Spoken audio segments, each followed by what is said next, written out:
What are the challenges I faced in my cybersecurity journey and what things you should know about Python in cybersecurity?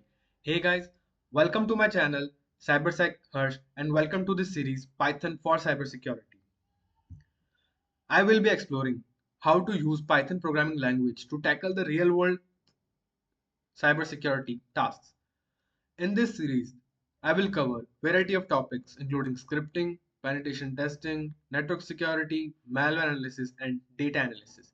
I will show you how to use Python to automate your daily repetitive tasks, scan network for vulnerabilities, build security tools, analyze security data, and more.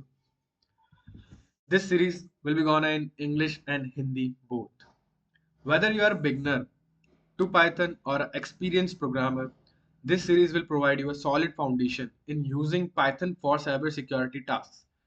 You will learn how to write Python script, use popular Python libraries for cybersecurity, and apply your knowledge to real-world cybersecurity scenarios. If you are interested in learning how to use Python to enhance your cybersecurity skills, then this series is for you. Let's get started.